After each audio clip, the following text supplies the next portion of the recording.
Thank you all for coming to this theater session. I appreciate it. I actually conflict with my director right now, so it's good that you all came here. My name is Isabella Lubin. I'm a program manager in Office 365, and today we're going to be talking about how Microsoft protects you from spoof, phish, malware, and spam emails. This is a theater session for a breakout that we have on Thursday. We're going to go into much more depth on Thursday, so if you can make it, I would come. Today we're going to focus primarily on malware. You're all here because you're concerned about email security. I wanted to go over some of the numbers to scare you a little bit more.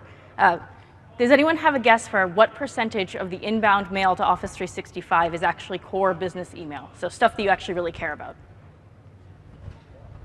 It is more than one. It's actually 31%, but I will give you a prize afterwards anyway.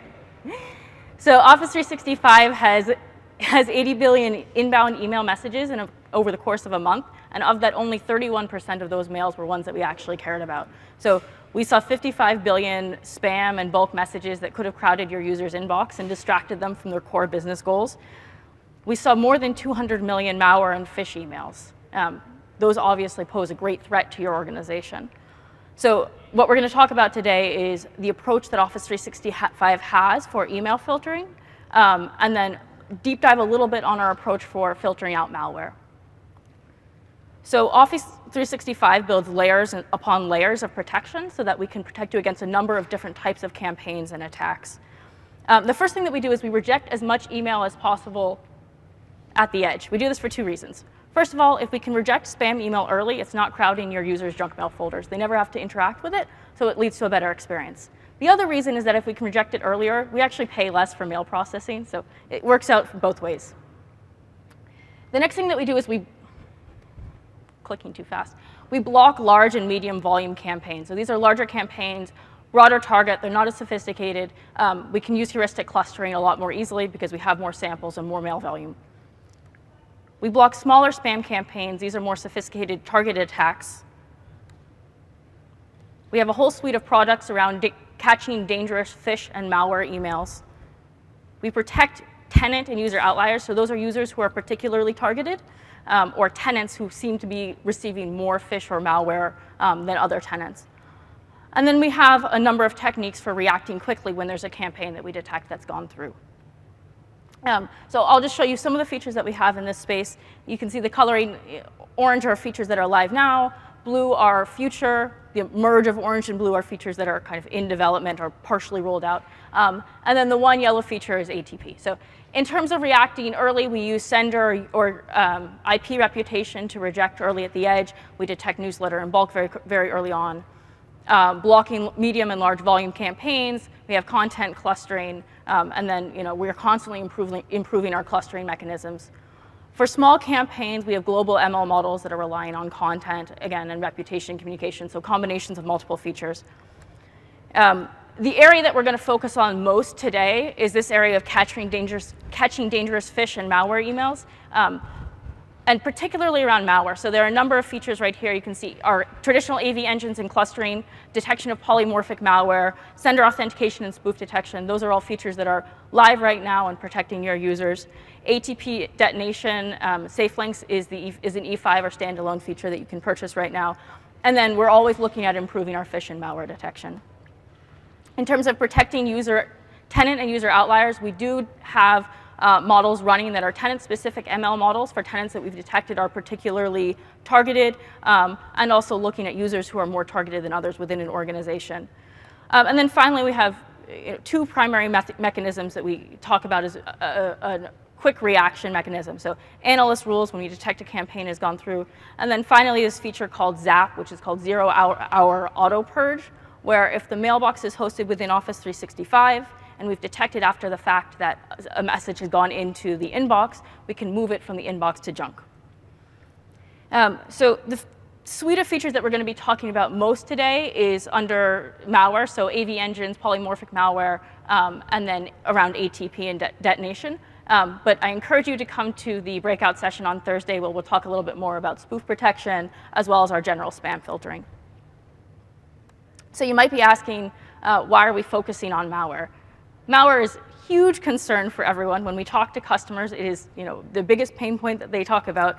And furthermore, malware volumes are on the rise. So this is the view of how much attempted malware we've seen in Office 365 over the past year.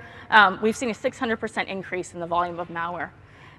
So the attacks themselves are growing in volume, but they're also becoming a lot more sophisticated. So these spammers are using techniques to both prevent us from detecting the campaigns themselves, and then the malware itself is becoming more sophisticated, so you can't detect what activity it's taking. So most attacks in emails are Trojans with secondary payloads downloaded later. I think you've all heard a lot about different Trojan attacks that people have been experiencing. And the campaigns themselves are highly morphed. So this is actually a view of the morphing of a campaign where the detection mechanism you can see trending over time. So this is a view of our malware filtering. And you can see, these are all features that we talked about earlier. We block as much as possible at the edge. We have traditional AV engines for scanning, reputation blocking, heuristic clustering, and then these two premium features, which are ATP safe attachments and ATP safe links, you can purchase for additional protection. And then our traditional anti-spam, phish, and spoof filtering helps us to filter out even more malware, because often the malware itself is being delivered in the forms of a phish email. So our traditional spam filtering will help us there as well. So we're going to walk you through the pipeline of filtering, and we can talk a little bit about what all these different phases do. So in terms of preventing advanced attacks, when we receive a message from the internet, it goes through Office 365 edge filtering. We know a number of characteristics of the email. If we can detect right at that point that it's bad, the IP is bad, or the sender is bad, we're going to block it right away. Obviously, a lot of times these mails aren't coming from a known bad sender. They're coming from a compromised account or something like that.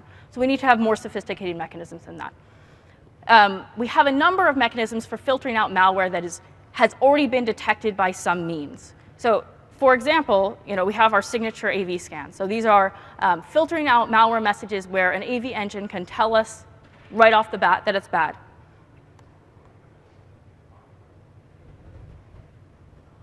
You can see the pretty animation. We then do reputation block. So reputation block is where we've detected through another means. So this is all the data we have across all of our tenants in Office 365, that an attachment has already been detected as malicious. So that's an example of a message that has already been detonated, and we've already discovered that it's bad. If we see that going to another tenant, we're going to block it right off the bat.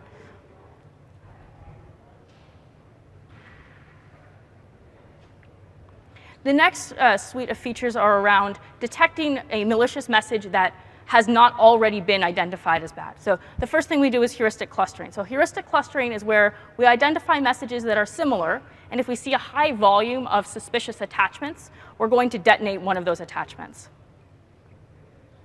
So this is the view of us seeing a number of messages. We've identified that they're all similar in some way. We're going to make sure that we're actually detonating one of those attachments so we can protect as many customers as possible. And this is something that we're doing for all customers. And the detonation mechanism, we send it to a sandbox environment. We look at what opening that attachment does to the machine and try to see if it's doing anything bad to the machine. For customers who have purchased ATP, ATP will detonate every single attachment that that customer receives. So in this heuristic clustering, we're clustering attachments that we've seen enough of across enough tenants to make sure that it's something that we should detonate. For ATP, we'll detonate every single attachment.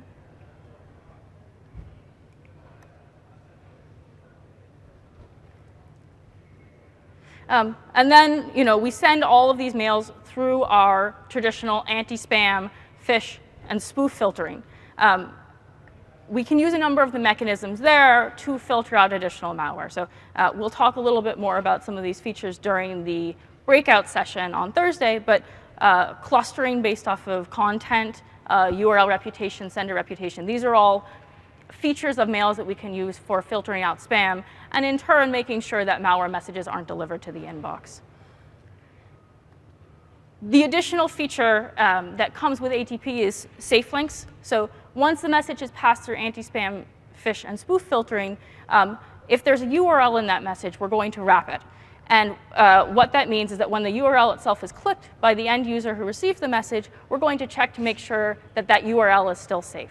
So we're going to check our service for the latest reputation of the URL. You're not just basing it off of the reputation of the URL as we run it through spam filtering. You're doing it on time of click. I'll take questions at the end.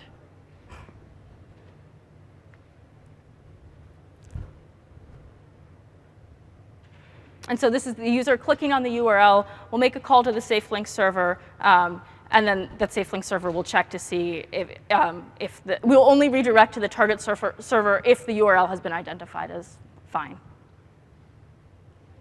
And then finally, this feature that we talked about earlier, zero-hour auto purge helps us identify if a message that has been later identified as malicious, if the mailbox that that message was delivered to is hosted by Office 365, we can go back into that inbox and move the message from the inbox to the junk mail folder.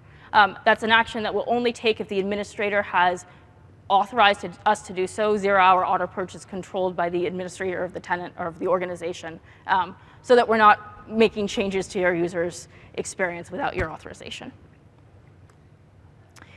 So what we've just seen is the anti-malware pipeline, which is really designed to be defense in depth. So we're not just letting the malware go through into your inboxes. In addition to the traditional AV engine mechanisms, we are also providing filtering in terms of reputation, heuristic clustering, and then ATP, which is this kind of very end, most sophisticated mechanism for preventing malware from going through.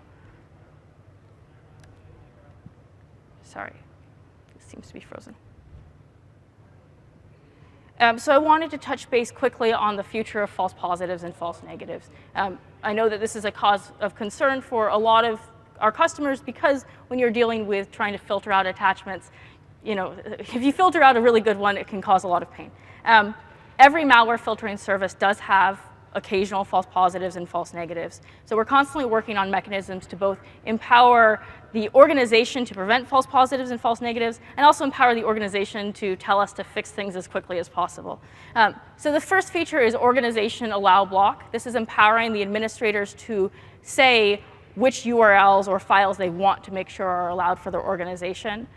It's also an early signal that we in Office 365 can use to tell if there's a false negative or false positive that's impacting customers so that we can use that signal to block ourselves quicker. The next feature is malware quarantine. So malware quarantine will allow administrators to say, I want to still block, I still want to block everything that Office 365 says is bad, but rather than stripping the attachment, I want to send it to a special quarantine where I can release it from quarantine. So you don't have to wait for Office 365 to fix the false positive. You can go in and address it yourself. And then finally, a feature called Office 365 submissions. This is an easier mechanism for administrators to tell us that we've gotten something wrong faster. And give admins feedback on the status of their submission. So you're not just sending them to a black box. You actually know what we've done with your submissions, and you know that the problems that you're experiencing have been resolved.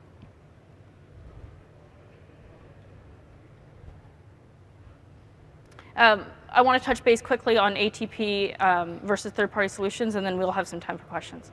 So the EOP ATP filtering pipeline offers world-class malware protection. We just looked at all of the features that we have running through Office 365, not just the ones that are just for ATP, but also Office 365, all Office 365 customers. What we're looking at here is actually the view of what Office 365 caught after third-party filtering. So these were customers who were actually using a major third party in front of us, and then this is all malware that we caught after that third party filtered out the malware that they could catch. ATP is built into EOP. It takes a second to set up. ATP will protect more than just email, and what we're going to look at is actually the plan for expanding Office advanced threat protection. So ATP right now is being used just in Exchange, but will be shortly built into SharePoint, Yammer, and Skype for Business. We're also working on extending that protection through all of the Office clients, so including PowerPoint, Excel, and Word, and then integrating natively with Outlook clients. So you can see that not just protecting your users through mail filtering, but also protecting your users in other parts of the Office suite. Okay, questions?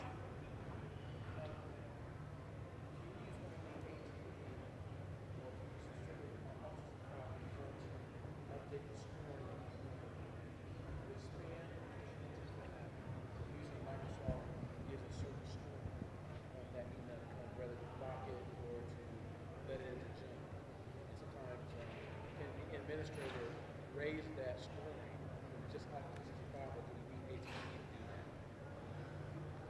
So the question. A Phish tip comes in, it may be identified on the scoring as a 7, which can go in the junk mail, which you don't want to block it at the edge. You want to raise it to a 9, which blocks, 65 blocks it at the edge where you come in. So yeah, so the question was essentially, what can the administrator of an organization do to customize spam, phish, and malware filtering based off of the verdict that was set by Office 365?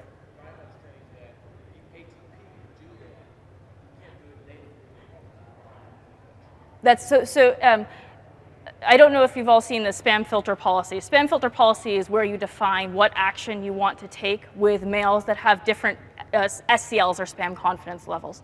And that will let you configure, you can either junk a message, quarantine a message, or send it or delete it.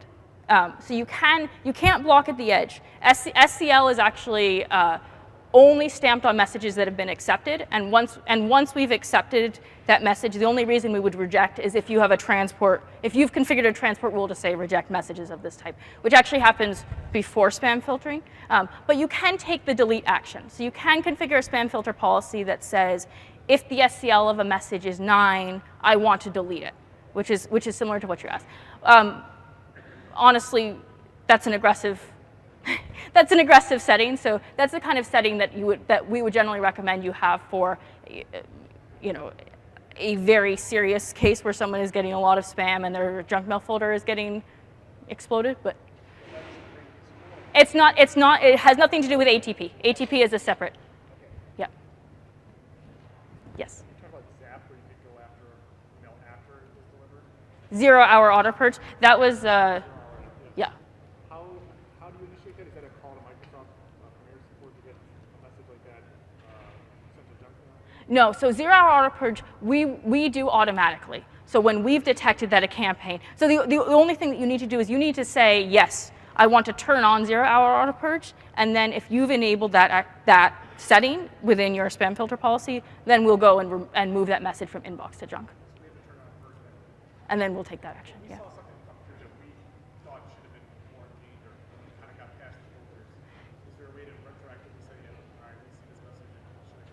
So you can delete messages. I think there's been feedback from customers before that you want a better way of doing clustering around campaigns and saying, I want to take every message that matches this campaign type and go back and remove it. And that is essentially called search and destroy, right? You want to say, hey, here's a large campaign. That, I believe, is going to be part of the Threat Explorer, but I can get back to you on that. That would be... Exactly, because the commandlet call is, we're going to be calling just to the hosted mailboxes.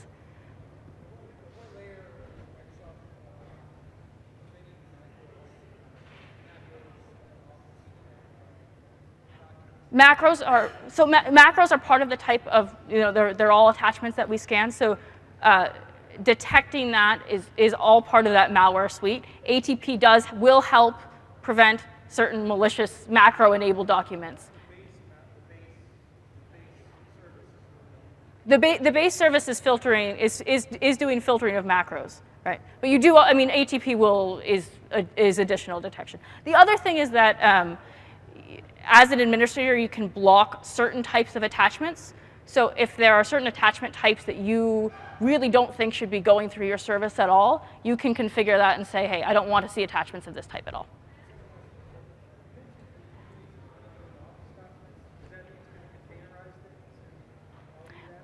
I cannot answer that right now because that's a forward-looking feature, but Jason Rogers, who will be co-presenting the breakout session with me on Thursday, is our resident ATP expert, so you can ask him all of those questions. Yes? I have 2 questions. One, if you have ATP, will there be a plan or a plan to I can't comment on that.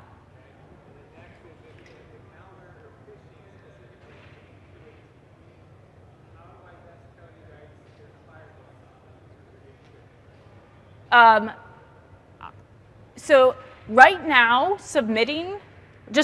going through the regular submission process, I can send people the TechNet article on how to report false negatives to Office 365. If we get a user's false negative submission and it has an attachment, we are going to, okay. Right now, honestly, the answer is going through the regular submission process. We do clustering on submissions and automatically update our ML service or ML models with those submissions. If you have a very serious outbreak in your organization such that the regular submission process isn't working, you should call support because I want to know about that. Any other questions? Yes. How do you manage, the question was, how do you manage gray mail and marketing email? So that is actually a setting that the administrator can configure. We mark bulk messages with a bulk complaint level, BCL, from 1 through 9. And so the administrator can set on the spam filter policy what level of bulk mail you want to send to junk mail folder and what level you want to have delivered to the inbox. And so for every spam filter policy, you can set a slider to say, if a bulk has a BCL of 7, 8, 9 is our default. So by default, we say if the BCL is 7, the likelihood that users actually want to receive that in their inbox is very low. And those messages would go to junk, and then other bulk mails would go to the inbox. It's based off of, so it's a combination of, we do have a third-party vendor that we use, and we have our own in-house bulk identification mechanism. It's based off of complaints. So if a lot of users are complaining about a message, then the likelihood that other users are going to want to receive those messages is lower. Append the subject. Okay, are you asking if you can do that? Are you asking if you can do that? I will have to follow up with you on that. I believe that we set the bulk confidence level before transport rules execute. So I believe that you could configure a transport rule that would say if the bulk confidence level is 1 through 9, then stamp bulk on it. But I can follow up with you on that. Yeah. Any other questions? Yes. We do URL filtering, yeah.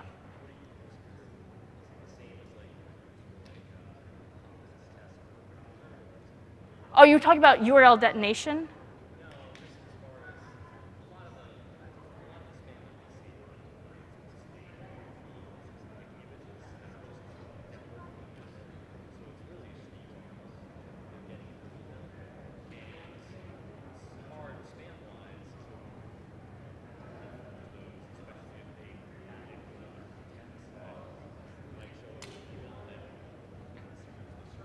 We have a combination of URL filtering mechanisms. URL lexical structure, so differentiating between the structure of a good URL and a bad URL, or a spammy URL.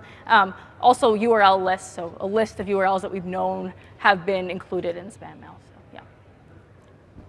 Yes.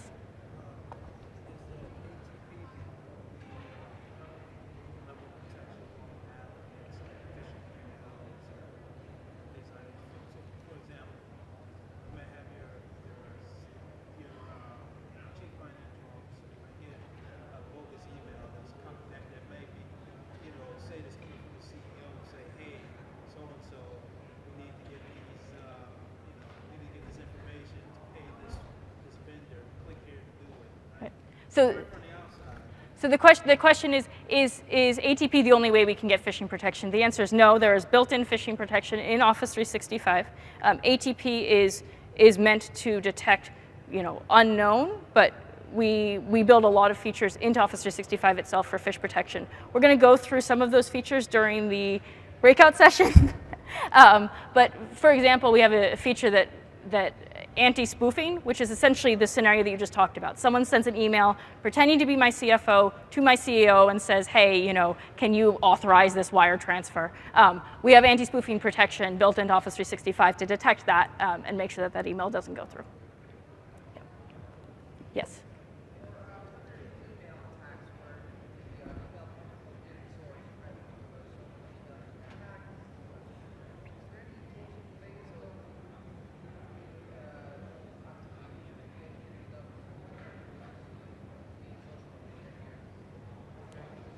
Can you repeat the question? So for social, Social engineering? yes. Okay. Email comes from the source, and that's what people type in. Malicious things, they're just trying to get in something, right? Is there a using HTTP that would either identify that email and just hack their access to the email account? What I've seen for the most part, sometimes people get email, it's not phishing because it comes from a different source, and the body of the email is just asking you for information. So you're essentially saying the scenario is someone gets compromised and then an email is sent from that compromised user's mailbox. If traditional spam, phish, malware filtering will detect it, and often it will, because often there's something suspicious about the email itself, there's something suspicious about the URL, that's the main tool that's built in. Yeah.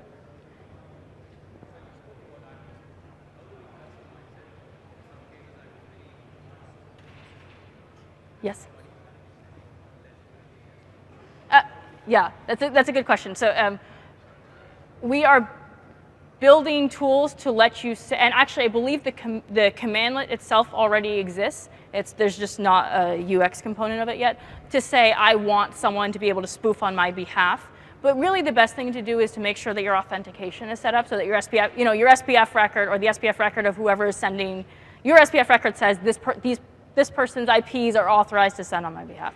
We do our kind of best guess authentication to detect when there's an anomaly, and that may be where more false positive, that may be where your particular scenario has.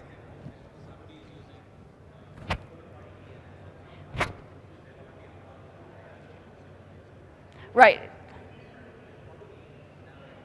So right now, and I will check this, but I believe there's a commandlet that you can use to say, I want to authorize this particular spoofing scenario. I can't remember what the parameters are, what information you can provide, but I'll double check on that for you.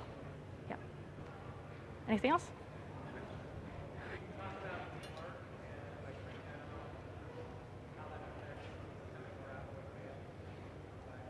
So DMARC itself can be configured with a number of different settings. You can put it essentially in monitor mode and say, I just want to know what's going on.